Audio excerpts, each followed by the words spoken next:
मित्रों नमस्कार। आशा है आप सभी लोग स्वस्थ होंगे। आज हम लोग चर्चा करेंगे कंपनी के अधीन जो भी अंग्रेजी सरकार थी भारत में, उसने कौन कौन सी राजस्व नीतियाँ अपनाई, क्या सिस्टम था उसकी, आय की क्या स्रोत थे। और इसके पहले हम लोगों ने देखा कि किन किन नीतियों के तहत अंग्रेज़ों ने क्रमशः भारत में अपना प्रभाव कायम किया। वो कंपनी जिसे व्यापार के लिए इंग्लैंड की शाही सरकार ने रॉयल चार्टर शाही अनुमति पत्र जारी किया था, वो भारत में लगातार भूभाग जीतती गई, राजनीति में सक्रिय होती चली गई।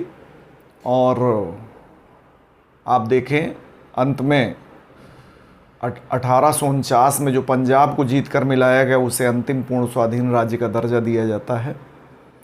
तो शुरू में मैंने चर्चा की थी कि हम मोटे तौर पे मॉडर्न इंडियन हिस्ट्री को विभाजित कर सकते हैं।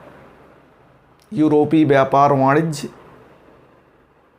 पहला पोर्शन, विजय या विस्तार या कह लीजिए राजनीतिक विस्तार दूसरा पोर्शन जो हम पढ़ रहे थे। स्वाभाविक है तरीके बहुत अन्यायपूर्ण अपनाए गए, तो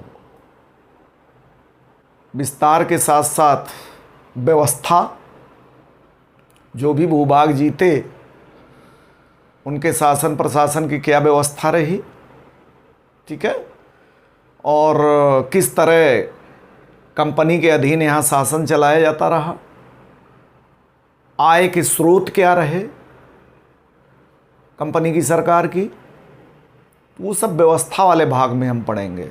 यानी मोटे तौर पे जो आप सब जानते हैं पुस्तकों में लिखा मिलता है, यानी इनकी राजस्व नीति और इनका जो समय समय पर ब्रिटिश संसद द्वारा शासन के लिए अधिनियम पारित किए गए, यानी संवैधानिक प्रशासनिक विकास, ये दो भाग अति महत्वपूर्ण हैं। सिलसिलेवार सिस्टमेटिक ढंग से अलग अलग टॉपिक पे लेक्चर दिया जा रहा है, आपको वीडियो लेक्चर उपलब्ध कराए जा रहे हैं और उन्हीं पोर्शंस पर ज़्यादा जोर दिया जा रहा है यहाँ पर जो परीक्षा की दृष्टि से उपयोगी हैं। सामान्य व्यक्ति भी सुन करके जानकारी प्राप्त कर सकता है ना, जान सकता है। ख़ास तौर से तब और इंटरेस्ट आ जाता है ये इतिहास पढ़ने में, मॉडर्न हिस्ट्री पढ़ने में, आधुनिक भारत का इतिहास पढ़ने में, जब नेशनल मूवमेंट हम पढ़ते हैं, राष्ट्रीय आंदोलन, हम उसी ओर बढ़ रहे हैं। तो व्यापार वाणिज्य, विजय या राजनीतिक विस्तार, और आज हम तीसरे चरण व्यवस्था में, यानी कौन सी व्यवस्थाएं थी उनकी जो अपने को इस्टेब्लिश करने के लिए अपनी सरकार की के माध्यम से शासन संचालित करने के लिए अपनाई गई। दूसरा, इसके बाद अगला पड़ाव आएगा आपका प्रतिक्रिया वाला, और प्रतिक्रियाएं दो महत्वपूर्ण जहाँ से क्वेश्चन पूछे जाते हैं। और सबसे बड़ी प्रतिक्रिया जानते हैं कि 1857 की क्रांति है ना, और इसके बाद धार्मिक सामाजिक सुधार आंदोलन, सोशियो रिलीजियस रिफॉर्म मूवमेंट, ठीक है। तो सबसे पहले आज हम देखते हैं इनकी रेवेन्यू पॉलिसी, है ना, एंड लैंड रेवेन्यू सेटलमेंट, इनकी राजस्व नीति क्या थी और भू राजस्व बंदोबस्त क्या था। जानते हैं कि यहाँ भारत जैसे कृषि प्रधान देश में आय का मुख्य स्रोत इनका क्या होगा, ये भली भांति वो समझ जाएंगे। लैंड रेवेन्यू यानी कृषि से जो प्राप्त आय होगी, है ना, उस पर हम बात करेंगे। वैसे मोटे तौर पे आप देखते हैं लोगों ने लिखा है कि अंग्रेजों की आय के, जो कंपनी के अधीन सरकार थी अंग्रेजी सरकार, उसके आय के 3 प्रमुख स्रोत 3 भागों में बांटा गया। एक नमक एवं अफीम व्यापार से प्राप्त आय है ना, और दूसरा है आबकारी चुंगी। पहला नमक एवं अफीम व्यापार से प्राप्त आय, दूसरा आबकारी चुंगी, एक्साइज ड्यूटी वगैरह, आयात कर, महसूल जिनको बोलते हैं इत्यादि, जिन्हें सम्मिलित रूप से क्या कह देते थे, सैर। पुस्तकों में आप पढ़ेंगे एक नाम दिया गया है हिंदी में, सैर। और तीसरा है भू राजस्व। थोड़ा सा हम इनके बारे में बात कर लें। आप कहेंगे इसके पहले मिडवल हिस्ट्री पढ़ें, एंशियंट हिस्ट्री पढ़ें, यानी अंग्रेज़ों के पहले जो भी भारत में शासन किए हैं, मुग़ल हों, सुल्तान हों, प्राचीन भारत के शासक हों, कभी आपने ये नहीं देखा होगा किसी ने नमक पर टैक्स लगाया हो। ठीक है, और इस पोर्शन को पढ़ते समय या अन्य कोई भी पोर्शन पढ़ते समय हमेशा एक चीज़ दिमाग में रखनी है कि जो अंग्रेज़ों की भारत में सत्ता है वो अनुपस्थित प्रभुसत्ता है ना। इसका क्या मतलब हुआ?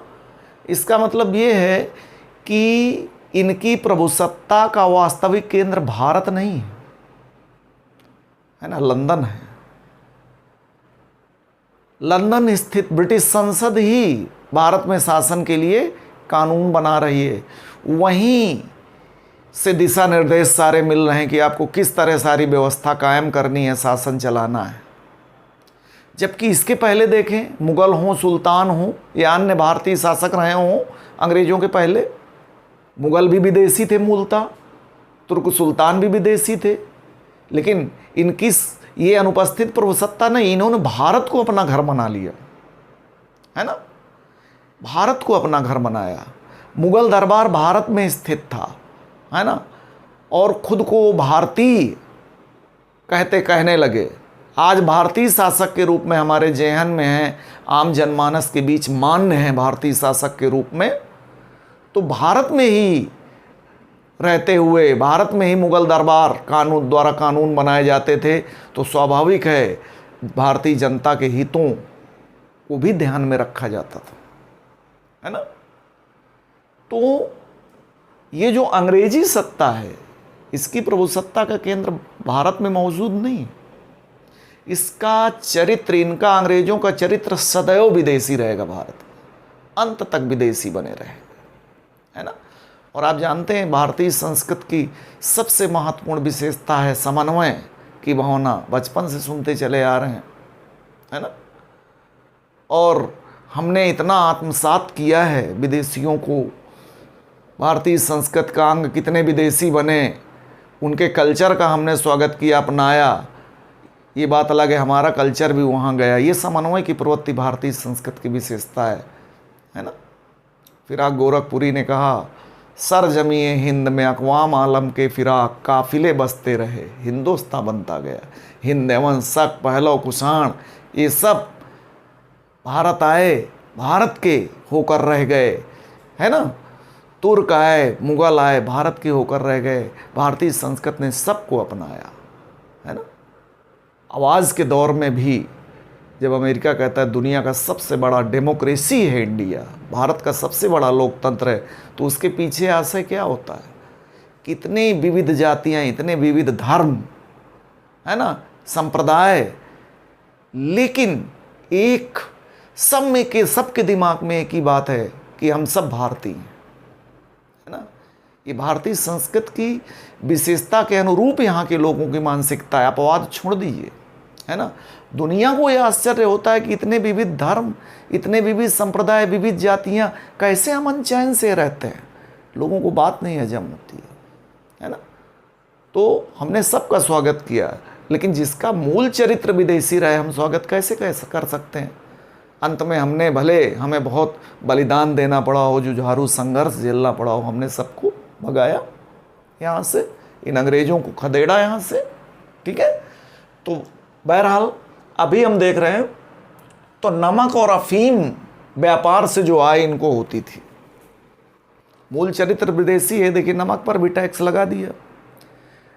अंग्रेजी कंपनी के अधीन जो क्षेत्र आए जिन्हें जीता गया, उन क्षेत्रों में आप जानते हैं नौसेना के बल पर सफल हुई तो तटीय क्षेत्रों में नमक बनता है। तटीय क्षेत्रों में अंग्रेजों का सबसे पहले कब्जा हुआ। सोचने वाली बात है कि उन तटीय क्षेत्रों में ही नमक बनाया जाता है ना। तटीय क्षेत्रों पर कब्जा सबसे पहले होता है। और शुरू में जो भी कंपनी के अधीन प्रदेश थे, नमक बनाने की जिम्मेदारी ऊंची बोली बोलने वाले को दे दिया जाता था। लेकिन 1780 ईस्वी से, कब से? 1780 ईस्वी से सरकार ने नमक बनाने, कंपनी की सरकार ने नमक व्यापार पर एकाधिकार कर लिया। इसका मतलब क्या है? अब कंपनी की इजाज़त, कंपनी ही अपनी देखरेख में नमक व्यापार संचालित करेगी। पहले तो जो आया ऊंची बोली लगाया, ठेके पर दे दिया गया, जो दाम चाहो जिस दाम में बेचो, है ना। 1780 के बाद ऐसा नहीं रहा। 1780 से नमक व्यापार पर सरकार ने एकाधिकार, अंग्रेजी सरकार ने एकाधिकार कर लिया और कंपनी अधिकृत प्रदेशों में भारी कर लगाया। नमक व्यापार पर भारी कर लगाया। 1850 का एक रिकॉर्ड बताता है, आप पढ़ेंगे, कि एक सामान्य जो मजदूरी करता है या गरीब व्यक्ति है, वो अपनी सालाना आय का लगभग 6 पाउंड रुपया, 6 पाउंड रुपया का नाम आता है, 6 पाउंड वार्षिक आय के, यानी एक महीने की आय केवल नमक पर खर्च कर रहा है। ये रिकॉर्ड बताते हैं, ये ब्रिटिश दस्तावेजों में ये सब बातें दर्ज हैं। तो सोचिए क्या हुआ 1780 के बाद जब नमक व्यापार पर एकाधिकार कर लिया, तो कंपनी के अधिकृत प्रदेशों में नमक बनाने के लिए जो नमक व्यापार करना चाहें, उन नमक व्यापारियों को सरकार से लाइसेंस लेना पड़ता था। निर्धारित शुल्क अदा करके क्या लेना पड़ता था? लाइसेंस लेना पड़ता था। और कंपनी की सरकार द्वारा निर्धारित दामों पर नमक का विक्रय करना पड़ता था। जो कंपनी की सरकार दाम निर्धारित करेगी, उन्हीं पर व्यापारी नमक का विक्रय करेंगे। ठीक है। अफीम हमारे यहाँ प्रतिबंध है, मादक पदार्थ है, जानते हैं, नशीला पदार्थ है। ठीक है। लेकिन अफीम व्यापार से बहुत लाभ अर्जित किया। रिकॉर्ड बताते हैं कि 200% से अधिक, 200%, 200% से अधिक लाभ में अफीम का व्यापार करते थे अंग्रेज, है ना। बनारस, पटना सहित कई देसी रियासतों में अफीम की खेती होती थी, अंग्रेजों द्वारा कराई जाती थी। और अफीम का सबसे ज़्यादा निर्यात चाइना को होता था। चाइना को सबसे ज़्यादा अफीम का निर्यात किया जाता था। जब चीन में चिंग साम्राज्य कायम था, चिंग वंश की सत्ता थी चीन में 1839-40 के लगभग, तो वहाँ की सरकार ने, चीन के चिंग वंश की सरकार ने अफीम पर, अपने यहाँ अफीम पर प्रतिबंध लगा दिया, इसके आयात पर प्रतिबंध लगा दिया। तो इस अफीम को मुद्दा बनाकर, इस अफीम के मुद्दे पर अंग्रेजों ने चीन के साथ युद्ध किया, चिंग साम्राज्य की सेना के साथ युद्ध किया। 2 अफीम युद्ध हुए। पहला अफीम युद्ध 1839 से 1842 के बीच हुआ।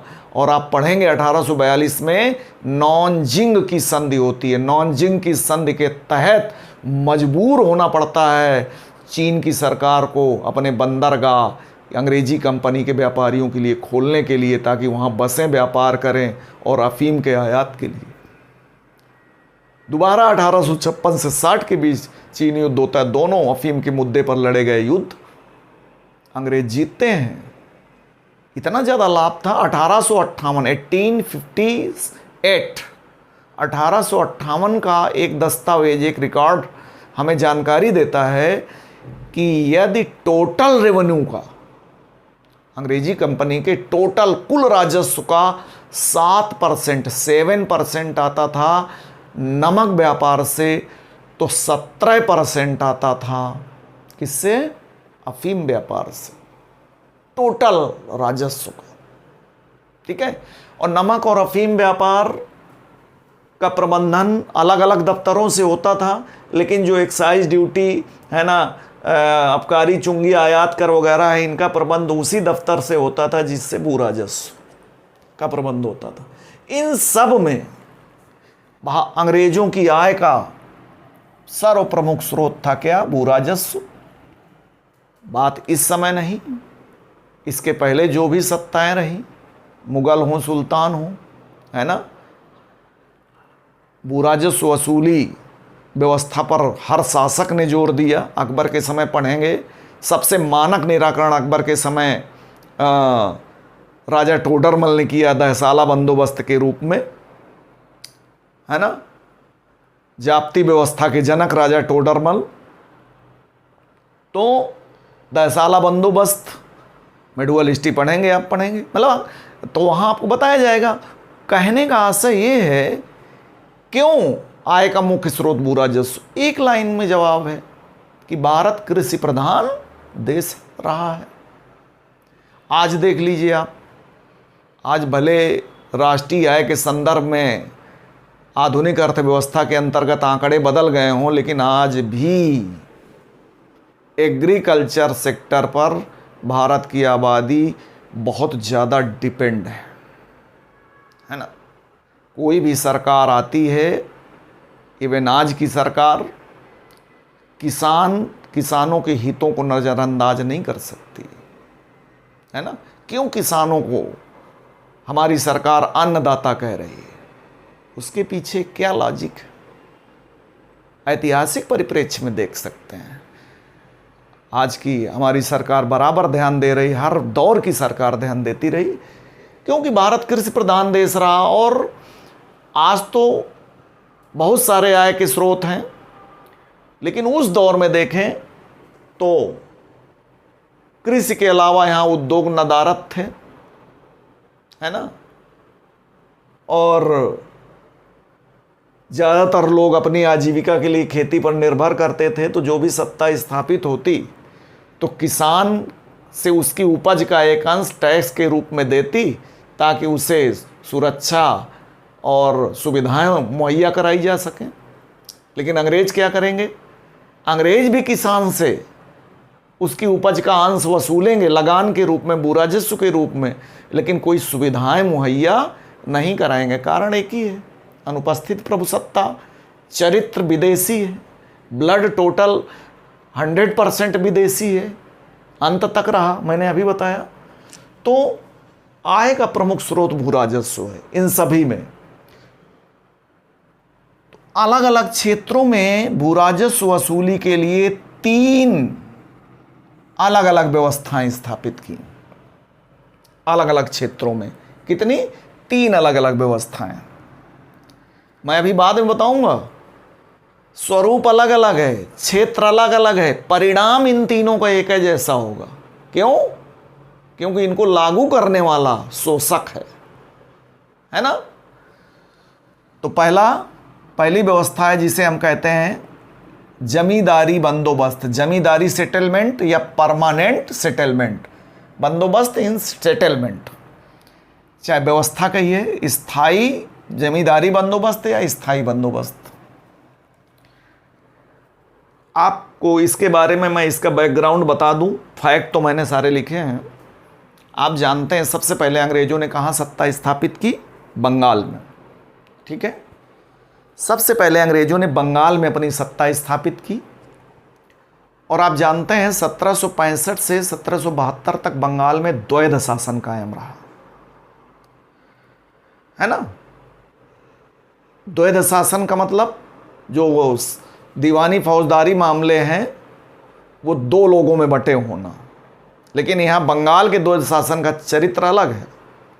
एक के पास अधिकार हैं तो दूसरे के पास उत्तरदायित्व। तो दीवानी फौजदारी मामलों का अधिकार अंग्रेजों के पास था, बताया जा चुका है, और उत्तरदायित्व तो भारतीयों को पर डाला गया। इस द्वैध शासन काल में जमकर कंपनी के अधिकारियों में भ्रष्टाचार, जनता पर अत्याचार, है ना, और कितना अत्याचार द्वैत शासन काल में हुआ, कितना बंगाल को लूटा गया, बंगाल, बिहार, उड़ीसा को लूटा गया, है ना। डाकू राज तक के एम पणिक्कर ने बताया, और मैंने बताया खुद अंग्रेजों ने एक रिपोर्ट तैयार कराई थी, फर्मियर रिपोर्ट। इस फर्मियर रिपोर्ट से खुलासा होता है कि द्वैत शासन काल में बंगाल को कितना ज़्यादा लूटा गया, है ना। तो आप जानते हैं 1772 ईस्वी में वारेन हेस्टिंग्स बंगाल का गवर्नर बनकर आया, और उसने 1772 में द्वैध शासन व्यवस्था समाप्त घोषित कर दी। यानी फौजदारी के साथ साथ दीवानी मामलों का उत्तरदायित्व खुद अंग्रेजी सरकार ने संभाल लिया, इसका आशय है ना। तो स्वाभाविक तौर पर जब उत्तरदायित्व, अधिकार पहले से था, उत्तरदायित्व भी संभाल लिया, तो फिर इन सब मामलों में प्रबंध अब खुद अंग्रेज देखेंगे। तो गवर्नर जनरल वारेन हेस्टिंग्स ने, वही बंगाल का गवर्नर बन के आए, बाद में वही गवर्नर जनरल बना, पहला गवर्नर जनरल। तो जब वो द्वैध शासन व्यवस्था समाप्त कर फौजदारी मामलों के साथ साथ दीवानी मामलों का उत्तरदायित्व संभाला वारेन हेस्टिंग्स ने, तो भूराजस्व वसूली व्यवस्था में एक स्थायित्व लाना, एक स्थायी रूप देना आवश्यक था। उसने ऐसी आवश्यकता महसूस की, इसलिए उसने सबसे पहले 72 से 1772 से लेकर के कब तक, 77 तक, यानी पंचवर्षीय व्यवस्था लागू की, पंचवर्षीय बंदोबस्त। ये क्या था पंचवर्षीय बंदोबस्त? यानी 5 साल तक उनसे बंदोबस्त किया जो ऊंची बोली लगाए, लगान वसूली के लिए। एक तरह से ये इजारादारी व्यवस्था थी। क्या होती है इजारादारी व्यवस्था? ऊंची बोली बोलने वाले को भूराजस्व वसूली की जिम्मेदारी ठेके पर देना, ठीक है। तो पंचवर्षीय बंदोबस्त 5 साल के लिए किया गया, 72 से 77 तक। किसके साथ? ऊंची बोली बोलने वालों के साथ राजस्व वसूली का बंदोबस्त किया गया। लेकिन ये व्यवस्था फ्लॉप, जितनी उम्मीद थी वो रेवेन्यू कलेक्ट नहीं हुआ। तो उसने सोचा ये 5 साल की अवधि ज़्यादा है, लोग बोली ज़्यादा लगा दिए, शायद वसूली ना हो पाई हो। फिर उसने 1 वर्षीय बंदोबस्त किया। 1 वर्षीय का मतलब क्या हुआ? 77 से 78 तक। तब भी ये व्यवस्था सफल नहीं हो पाई, है ना। बोली तो ज़्यादा लगा दी, लेकिन जितनी बोली लगाई उतना टारगेट पूरा नहीं कर पाए। जब ये दोनों व्यवस्थाएं, पंचवर्षीय बंदोबस्त, 1 वर्षीय बंदोबस्त, दोनों व्यवस्थाएं विफल हो गईं, तब वारेन हेस्टिंग्स ने किसी स्थायी बंदोबस्त या स्थायी व्यवस्था पर विचार शुरू किया। गवर्नर जनरल वारेन हेस्टिंग्स के समय स्थायी बंदोबस्त का विचार लगातार दिया जा रहा था, लेकिन स्थायी बंदोबस्त का विचार सर्वप्रथम दिया कंपनी, अंग्रेजी कंपनी के अधिकारियों में। जो स्थायी बंदोबस्त का विचार सर्वप्रथम देते हैं वारेन हेस्टिंग्स के समय, वो है अलेक्जेंडर डाउ,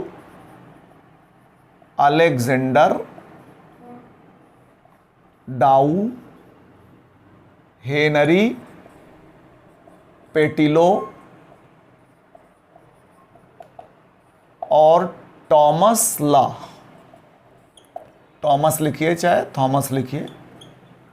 अलेक्जेंडर डाउ, हेनरी पेटिलो, टॉमस लॉ और फिलिप फ्रांसिस, जो दुश्मन था एक तरह से वारेन हेस्टिंग्स का, फिलिप फ्रांसिस, ठीक है। ये भी स्थायी बंदोबस्त की विशेषताओं को रेखांकित करता है। तो वारेन हेस्टिंग्स के समय स्थायी बंदोबस्त का विचार सर्वप्रथम अलेक्जेंडर डाउ, हेनरी पेटिलो और टॉमस लॉ ने दिया। फिलिप फ्रांसिस ने भी स्थायी बंदोबस्त के पक्ष में विचार व्यक्त किया, भले वारेन हेस्टिंग्स का विरोधी था। मामला विचार विमर्श तक सीमित रहा। कोई परमानेंट व्यवस्था, ऐसी व्यवस्था जो हमेशा के लिए लागू कर दी जाए, कोई परमानेंट सेटलमेंट यानी स्थायी बंदोबस्त संभव नहीं हो पाया वारेन हेस्टिंग्स के समय। इसके बाद आप जानते हैं 1784 में पिट्स इंडिया एक्ट पारित किया जाता है और उसके बाद 1786 में गवर्नर जनरल बनकर आता है लॉर्ड कॉर्नवालिस और कंपनी का बोर्ड ऑफ डायरेक्टर्स निदेशक मंडल द्वारा उसे निर्देश दे करके भेजा जाता है भारत गवर्नर जनरल के रूप में कि आप जा तो रहे हो भारत, आपको हर हाल में भू राजस्व वसूली में स्थायित्व लाना है, परमानेंट सेटलमेंट करना है, क्योंकि भारत में हमारी आय का मुख्य स्रोत भू राजस्व ही है ना, अन्य कोई स्रोत नहीं है।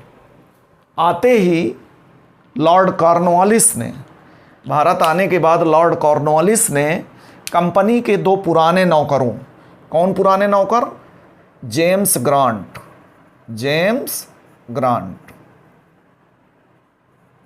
और जॉन सोर।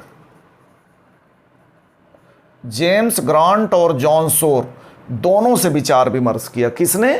कॉर्नवालिस ने। जेम्स ग्रांट और जॉन सोर से स्थायी व्यवस्था के बारे में विचार विमर्श किया। ये दोनों अधिकारी स्थायी व्यवस्था के पूरी तरह पक्ष में थे। इन दोनों अधिकारियों के बीच मतभेद सिर्फ इस बात में था कि जमीन का मालिक किसे माना जाए, जमींदार को माना जाए कि शासक को यानी अंग्रेजों को, कंपनी को, है ना। सिर्फ मतभेद जेम्स ग्रांट जॉन सोर के बीच इसी बात पर। जेम्स ग्रांट कहता था जमीन का मालिक शासक होगा, शासक होना चाहिए, लेकिन जॉन सोर का कहना था कि जमींदारों को ही जमीन का मालिकाना हक देकर उनके साथ राजस्व वसूली का बंदोबस्त किया जाए, तभी हम सफल होंगे। कॉर्नवालिस ने दोनों से विचार विमर्श किया, दोनों की बातें ध्यान से सुनी और डिसीजन लिया लॉर्ड कॉर्नवालिस। भाई डिसीजन तो इसी को लेना है, गवर्नर जनरल को। कॉर्नवालिस ने किससे सहमति व्यक्त की? जॉन सोर से सहमत व्यक्त की और जॉन सोर के तर्कों से पूरी तरह सहमत होते हुए जॉन सोर को रेवेन्यू बोर्ड का प्रेसिडेंट, राजस्व बोर्ड का अध्यक्ष भी बनाया और जमींदारों को जमीन का मालिक मानते हुए 1790 ईस्वी में, ध्यान दीजिएगा 1790 ईस्वी में 10 वर्ष के लिए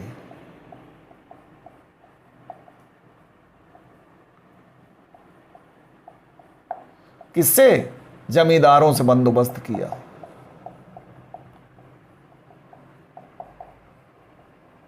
मित्रों याद रखिएगा 1790 में 10 वर्ष के लिए जमींदारों को ही जमीन का मालिक मानते हुए भू राजस्व वसूली के लिए बंदोबस्त 1790 में किसके साथ किया? जमींदारों के साथ। कितनी अवधि के लिए? 10 साल की, है ना। और अपना प्रस्ताव भेज दिया लंदन स्थित निदेशक मंडल के पास। भाई बोर्ड ऑफ डायरेक्टर्स जब तक मुहर नहीं लगा देगा तो कैसे स्थायी कर सकता है? ज्यादा देर नहीं लगाई निदेशक मंडल ने 1793 में ही इस व्यवस्था को, किस व्यवस्था को? इस व्यवस्था को जिसके तहत जमीन का मालिकाना हक जमींदारों को देते हुए उनके साथ भू राजस्व वसूली के लिए बंदोबस्त किया गया था, इसको मान्यता दे दी, मुहर लगा दी बोर्ड ऑफ डायरेक्टर्स ने। कब? 1793 में। तो इसी व्यवस्था को 1793 में, है ना, इसी व्यवस्था को क्या कर दिया गया? स्थायी कर दिया गया। ध्यान दीजिएगा। अब आपसे सवाल पूछूं कि स्थायी बंदोबस्त कब लागू किया गया, 90 में कि 93 में? हमेशा याद रखिए, अगर पूछा जाए जमींदारी बंदोबस्त की शुरुआत कब हुई, ये केवल जमींदारी, अभी ये परमानेंट नहीं था। ये जमींदारों को जमीन का मालिक मानते हुए उन्हीं के साथ भू राजस्व वसूली का बंदोबस्त 1790 में लागू किया, तब केवल जमींदारी बंदोबस्त कहा जाता था। लेकिन जब 1793 में स्थायी कर दिया तो इसे क्या कहा गया? स्थायी बंदोबस्त।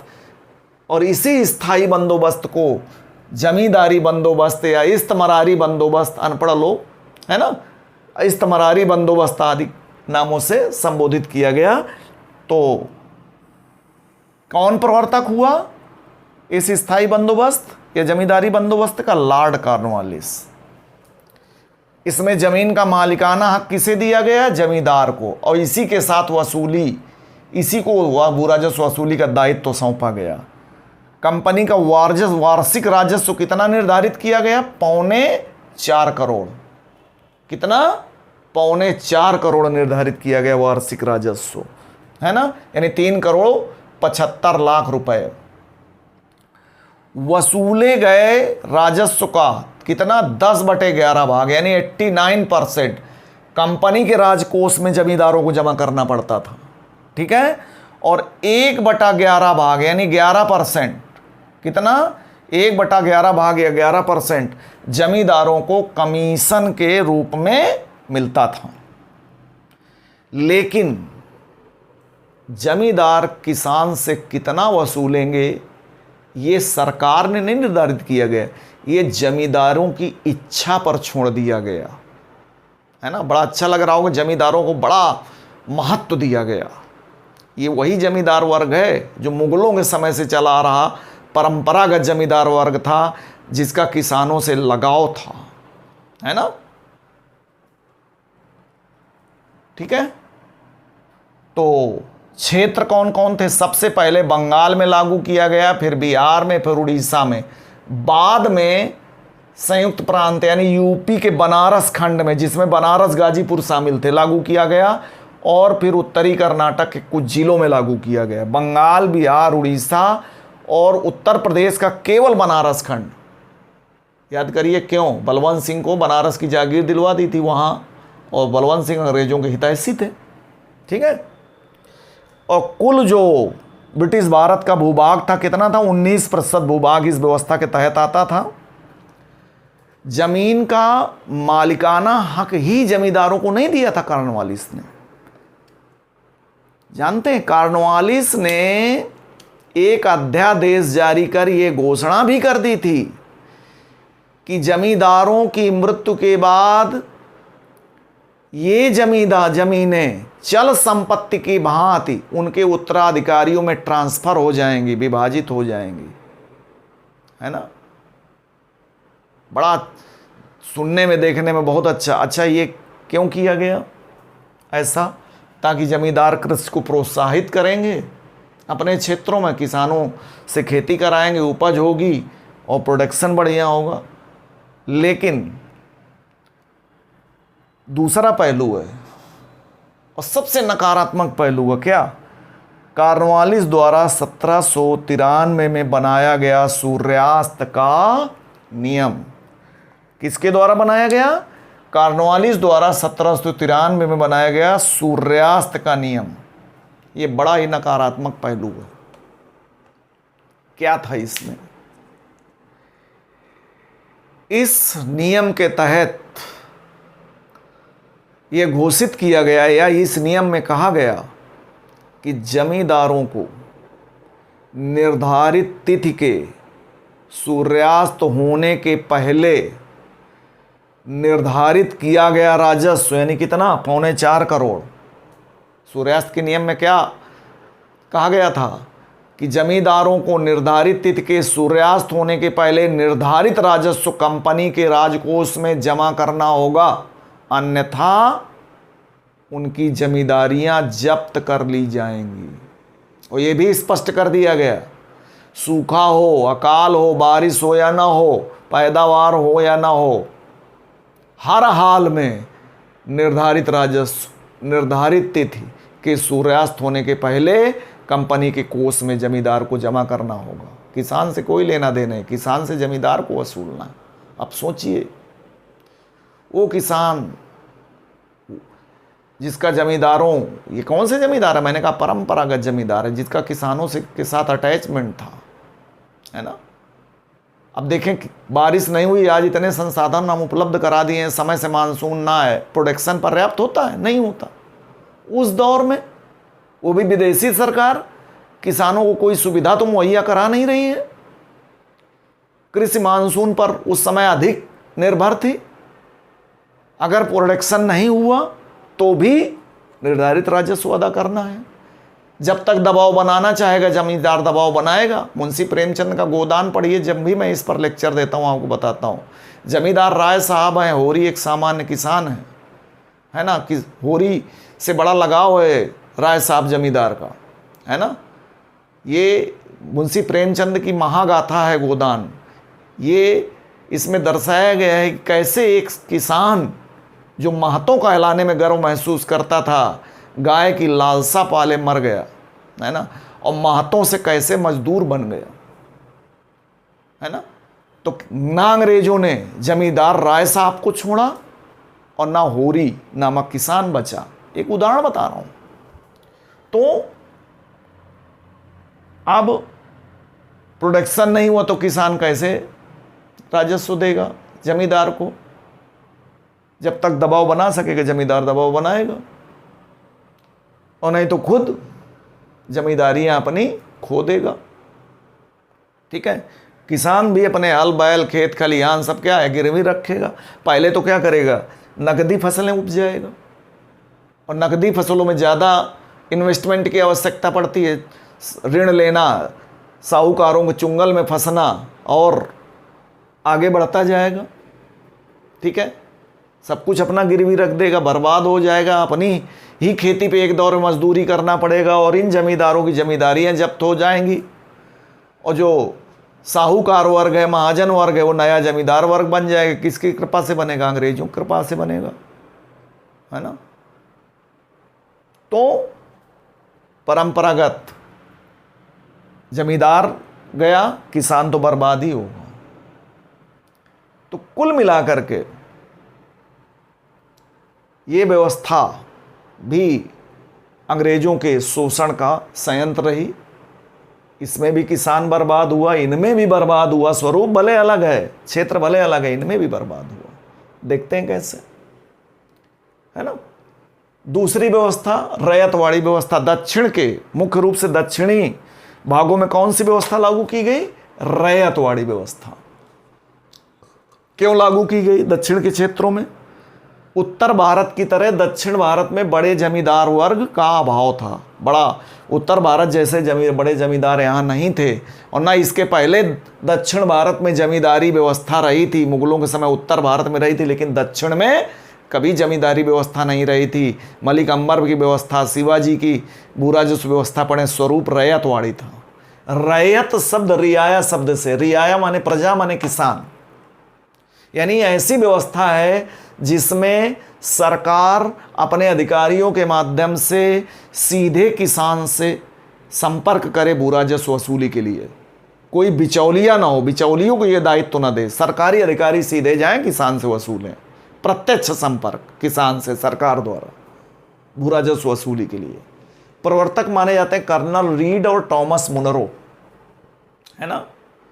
जमीन का मालिक किसे माना गया? किसान को। कंपनी द्वारा निर्धारित राजस्व की दर कितनी रही? लगभग 50% रही। किन क्षेत्रों में लागू किया गया? सबसे पहले मद्रास में, फिर बंबई में। यही मुख्य क्षेत्र है, मद्रास और बंबई। बाद में असम और कर्नाटक के कुर्ग जिले में लागू की गई। कितने परसेंट भूभाग आता था? 51% भूभाग आता था, सबसे ज़्यादा। और कौन वसूलने जाता था? अंग्रेज अधिकारियों द्वारा सीधे किसानों से वसूली की जाती थी, है ना। अब मैं थोड़ा डिटेल करता हूँ, फैक्ट हैं। आपको याद होगा मैंने अभी बताया क्यों लागू की गई, क्योंकि दक्षिण में बड़े जमींदार वर्ग का अभाव होना, पहले से दक्षिण के क्षेत्रों में रैयतवाड़ी व्यवस्था लागू होना। मैंने कहा था, बताया था आपको कि तृतीय जो आंग्ल मैसूरी युद्ध श्रीरंगपट्टनम की संधि से समाप्त हुआ था, और टीपू सुल्तान को अपना आधा राज्य अंग्रेजों को सौंपना पड़ा था, और 12 महाल, डिंडीगुल, मालाबार जैसे क्षेत्र अंग्रेजों के कब्जे में आ गए थे दक्षिण के। इस नवविजित दक्षिणी भूभाग के प्रशासन एवं राजस्व प्रबंध को संभालने के लिए टॉमस मुनरो और कर्नल रीड को भेजा गया। टॉमस मुनरो को मद्रास का गवर्नर बनाकर भेजा गया, मद्रास प्रेसिडेंसी का, और उनके सहयोगी के रूप में कर्नल रीड को भेजा गया राजस्व प्रबंध के लिए। और टॉमस मुनरो कट्टर समर्थक थे रैयतवाड़ी व्यवस्था के, है ना। इन दोनों ने मिलकर आपसी विचार विमर्श से व्यवस्था लागू की थी। तो कर्नल रीड ने सबसे पहले जो क्षेत्र टीपू सुल्तान से जीते थे अंग्रेजों ने, सबसे पहले 12 महाल जिले में यह व्यवस्था कर्नल रीड ने लागू की थी। उस समय मद्रास के गवर्नर कौन थे? Thomas Munro. फिर 1820 ईस्वी तक संपूर्ण मद्रास में लागू कर दी गई। ठीक है। बंबई में इस व्यवस्था को लागू करने का सुझाव सबसे पहले एल फिंस्टन ने कब दिया था? 1825 में।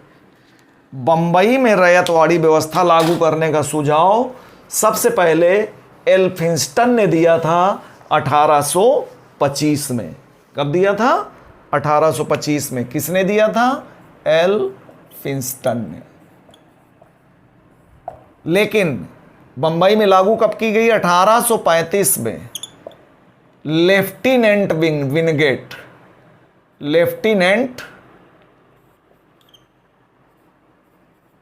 विनगेट ने